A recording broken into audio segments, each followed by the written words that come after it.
नमस्कार साथीहरू, नेप्सेको daily market अपडेटमा स्वागत छ। आज साताको अन्तिम दिन नयाँ आर्थिक वर्षको पहिलो कारोबारमा एकदमै बुलिस मोमेन्टम देखिएको छ। यस दिन बजारको 5-10 अङ्कले नबढेर लगभग 80 अङ्कको वृद्धि दर देखिएको छ।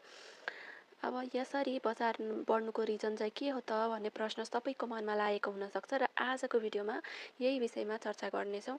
आजको वृद्धि दर र टर्नओभर हेर्दा हामी कहाँसम्म टार्गेट राखेर किन्ने, कतिमा पुगेपछि बेच्ने, यसको बारेमा पनि कुरा गर्नेछौँ। अब नेप्से हेर्दा मार्केट ओपेन भएको यो 11 बजे जुन थियो, ओपेन भएको 11 बजेदेखि नै बजार बढ्दै गएको छ। एउटा higher high, lower high, higher high बनाउँदै गएर अगाडि बढेको छ र यसको टर्नओभर पनि हेर्ने हो भने 4 अर्ब 57 करोडको देख्छौँ, जुन आज 80 अङ्कले जुन वृद्धि देखिएको छ यो नेप्सेमा त्यो अनुसारको त टर्नओभर निकै कम आएको छ। कम्तीमा पनि 6 देखि 7 अर्बको टर्नओभर त हुनुपर्ने नै थियो। अब यतिको मार्केट बढ्दा 80 अङ्कको जुन वृद्धि दर देखिएको छ त्यो अनुसारले त यो निकै नै कम भएको देखिन्छ।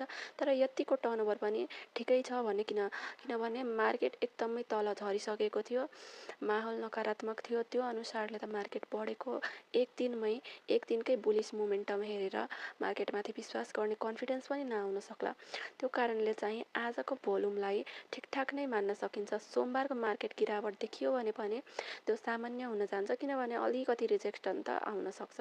र आजको ट्रेडेड सेयर हेर्ने हो भने 1 करोडभन्दा बढी को रहेको छ, यो पनि सकारात्मक कुरो नै हो। अब आज लगभग 260वटा कम्पनीका लगानीकर्ताहरूले कमाएका छन् र 13वटा कम्पनीका लगानीकर्ताले गुमाएका छन् र 2वटा चाहिँ लगानीकर्ताहरूको अनचेन्ज रहेका छन्। अब बजारमा यति धेरै वृद्धि चाहिँ एकदमै लामो समयपछि देखिएको छ। यो चाहिँ किन भएको होला, यो चाहिँ मनमा जिज्ञासा हुनसक्छ सबैको। कारण चाहिँ के होला त? अब यसो हेर्ने हो भने प्रधानमन्त्रीको चासो देखिएको छ सेयर बजारप्रति, त्यस कारणले पनि लगानीकर्ताहरूको विश्वास बढ्दै गएको हो भन्ने मलाई लाग्छ। न्युजको बेसिसमा पनि लगानीकर्ताहरूले बाई गरेका छन्। न्युजकै इम्प्याक्ट नेप्सेमा परेको छ। अब टेक्निकल हेर्ने हो भने अघिल्लो हाई जुन थियो, अघिल्लो हाईलाई जुन यहाँनिर थियो त्यही हाईमा गएर मार्केट बन्द भएको छ।